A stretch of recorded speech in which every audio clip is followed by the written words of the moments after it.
प्रमाण तो इनको देना है, आदरणीय माननीय सम्माननीय अभिमुक्तेश्वरानंद महाराज जी को, कि आप असली शंकराचार्य हो कि नकली शंकराचार्य हो। अभिमुक्तेश्वरानंद जी का ज़्यादा जो इंटरेस्ट है वो राजनीति में है, वो पवित्रता या शंकराचार्य के पद को भी वो जो है पॉलिटिकल पद बना दिए हैं, समझे। अभिमुक्तेश्वरानंद जी महाराज जी, थोड़ा बुद्धि से बात किया करो।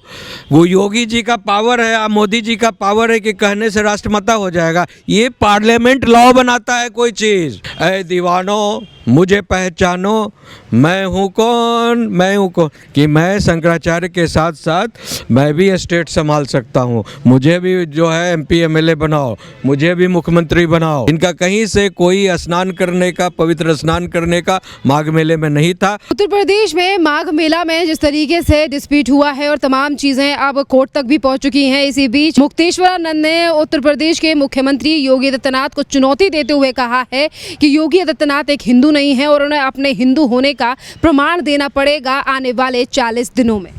देखिए, ये तो उनका तो प्रमाण जो है ऑलरेडी दे चुके हैं।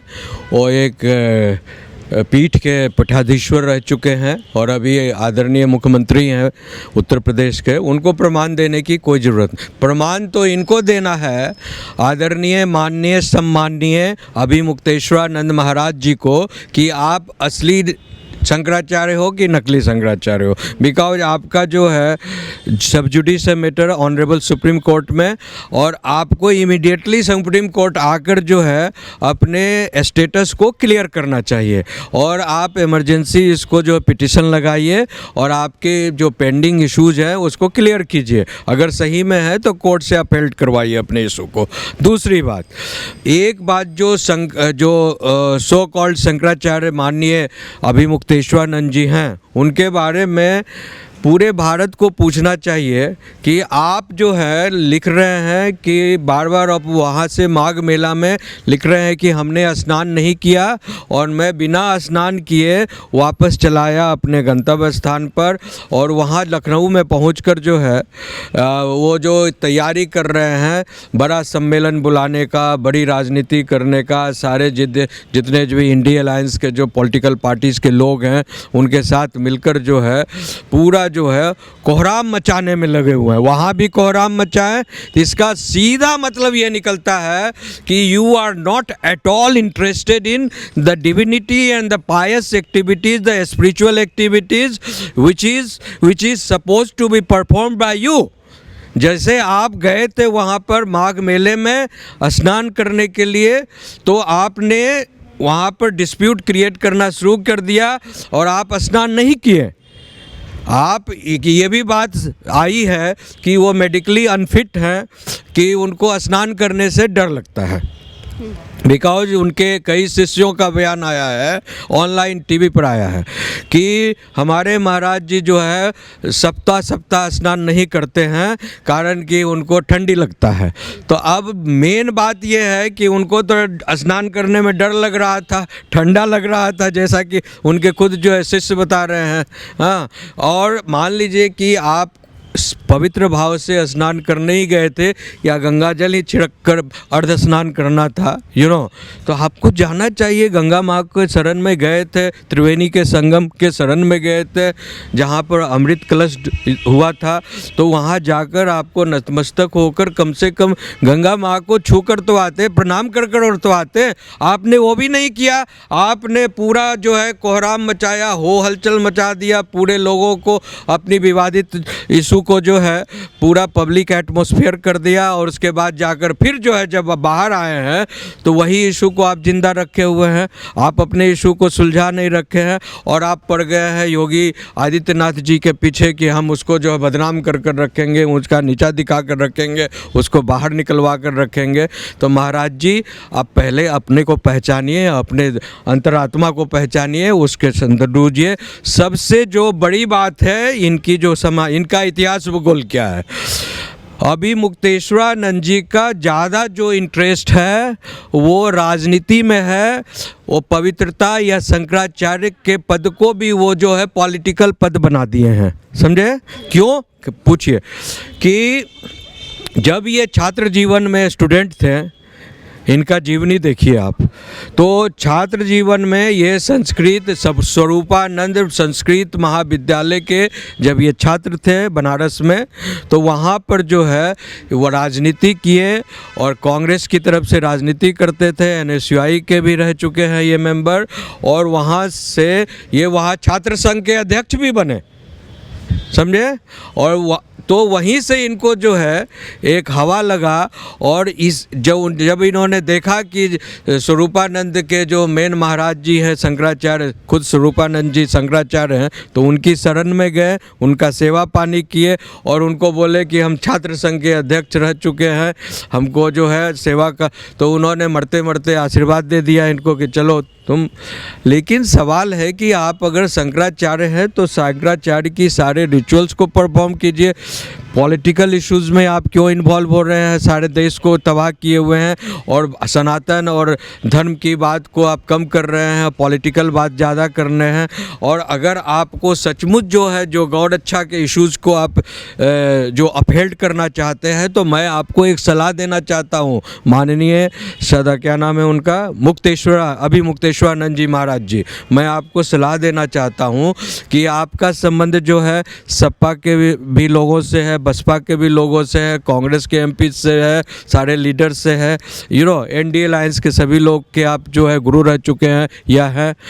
और मैं भाजपा के तरफ से मैं उनको प्रधानमंत्री से लेकर योगी जी से लेकर भाजपा सारे लोगों को भी मैं निवेदन करना चाहता हूँ, सरस्वती सुनिए, कि ये निवेदन करना चाहता हूँ कि पार्लियामेंट में जो है गौ रक्षा के इशू को, गौवंश की रक्षा के इशू को उठाया जाए, और इसको जो है सारे जो opposition party and the present जो रूलिंग पार्टी है, सारे MP इसको कर एक राष्ट्रीय कानून बनाए। जब तक सेंट्रल लॉ नहीं बनेगा पूरे भारत में जो है गौ रक्षा नहीं हो सकता है। इसके साथ साथ यहाँ पर सरस्वती यानी कि अगर हम बात करें अभी मुक्तेश्वरानंद ने उन्होंने सीधे तौर पर कहा है कि अगर 40 दिनों में गाय को गौ माता नहीं बनाया गया, राष्ट्र माता नहीं बनाया गया देश की, तो राष्ट्र माता कौन बनाएगा? योगी जी को कहने से राष्ट्रमाता हो जाएगी गाय? हाँ, उनको उतना बुद्धि नहीं है। अभी मुक्तेश्वरानंद जी महाराज जी, थोड़ा बुद्धि से बात किया करो। वो योगी जी का पावर है, मोदी जी का पावर है कि कहने से राष्ट्रमाता हो जाएगा। ये पार्लियामेंट लॉ बनाता है कोई चीज़। कोई भी, जैसे जो है टाइगर को नेशनल एनिमल कहा जाता है, मयूर को नेशनल बर्ड कहा जाता है, समझे ना। तो अब ये जो है गाय को, गौवंश को राष्ट्रमाता का दर्जा दिया जाए, तो सरकार के देने से तो होगा नहीं। वो ये कह रहा है 40 दिन में अगर नहीं बनाया गया तो हम मान लेंगे कि योगी आदित्यनाथ गेरुआ रंग जो है वो दिखावे के लिए। अरे भैया, तो पागलों की तरह बात करोगे ना तो पगला ही कहे जाओगे ना।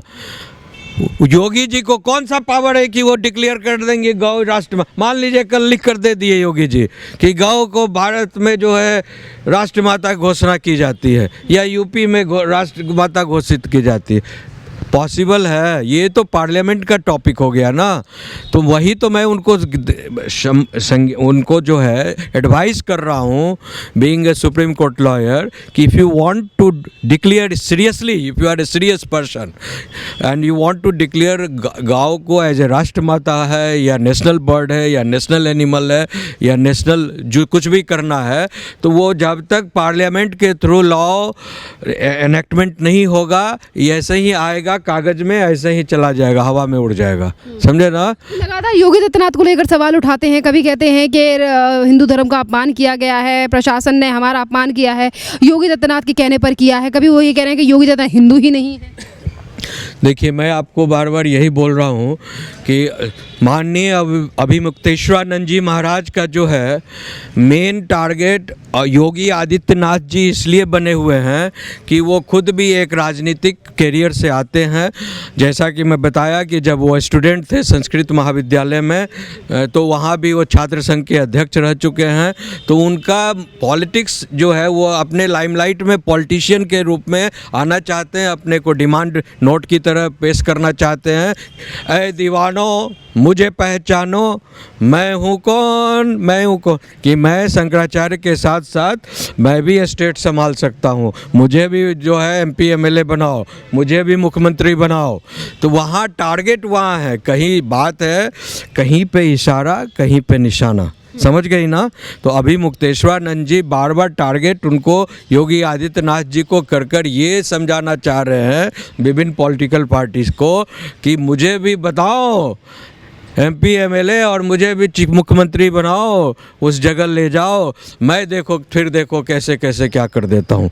असली बात ये है, कहीं ना कहीं इसमें पूरी तरीके से पॉलिटिकल मोटिव नजर आ रहा है। लगातार सवाल भी उठ रहे हैं कि अगर माघ मेला में इतनी ज़्यादा व्यवस्था थी तो इतना ज़्यादा हल्ला हंगामा क्यों किया जा रहा है कि पहले आप स्नान करने के लिए जाते हैं, फिर आप बिना स्नान के वापस आ जाते हैं। तो क्या सिर्फ एक पॉलिटिकल एजेंडा था कि ये वहाँ पर गए? और लगातार आप जो साधु संत हैं वो भी सवाल उठा रहे हैं अभी मुक्तेश्वरानंद को कि एकदम ढोंग किया जा रहा है, गलत किया जा रहा है। बिल्कुल, मैं ये बात आपको रिपीटेडली बार बार दोहरा रहा हूँ कि ये जो है इनकी कहीं से भी कोई शुभेच्छा नहीं थी, इच्छा नहीं थी कि ये माघ मेले में जो है वो पवित्र स्नान करने गए हों। बिकॉज पवित्र स्नान करने का इनका मिशन विजन रहता तो वो सब जाते के साथ ही जो इमरजेंसी पुल था, पुल को तोड़ते नहीं और अपने सहपाठियों से तुड़ाते नहीं। ये केवल एक जो है दिखावा के लिए वहाँ गए और विथ ए इंटेंशन मोटिव गए थे कि जाकर वहाँ हमें हंगामा करना है, कोई ना कोई इशू रेज करना है और इशू रेज कर जो है पूरा जो हमको लाइमलाइट में आना है और मार पिटाई कुटाई कर वीडियो बना लेना है। और जिस तरह से 2015 में हमने हंगामा कर अखिलेश की सरकार गिरा दिया, हाँ, कि देखो हिंदुओं पर लाठीचार्ज करता है, सनातनियों पर लाठीचार्ज करता है, साधु संतों पर लाठीचार्ज करता है अखिलेश, उसी तरह जो है अपने पर वो तो समझिए कि मामला लाठीचार्ज तक नहीं गया, लेकिन वो बार बार प्रशासन को उकसा रहे थे, मुख्यमंत्री को उकसा रहे हैं कि हमारे ऊपर लाठीचार्ज कराओ, हमारे लोगों के ऊपर लाठीचार्ज कराओ, ताकि उसका वीडियो बनाकर वायरल करें और इनकी सरकार के वोट को जो हिंदू सनातनियों का वोट है उसमें इनको जो है बदनाम करें। मेन उद्देश्य इनका यही था। इनका कहीं से कोई स्नान करने का, पवित्र स्नान करने का माघ मेले में नहीं था। अगर रहता तो कुछ भी इशू होता, कम से कम गंगा तीर जाते। उनको मान लीजिए तबीयत भी खराब थी या जो भी थी या ठंड लगती है तो गंगा माँ को छूत कर पवित्र छींटा भी मारकर और प्रणाम कर के हे गंगा मैया मुझे माफ़ कीजिए, मैं स्नान नहीं कर पाया, मेरी तबीयत खराब है। लेकिन उनका जो इंटेंशन था हंगामा करना, कोहराम मचाना, वो मचाए और वहाँ से चल दिए और फिर जो है आगे की कहानी कर रहे हैं।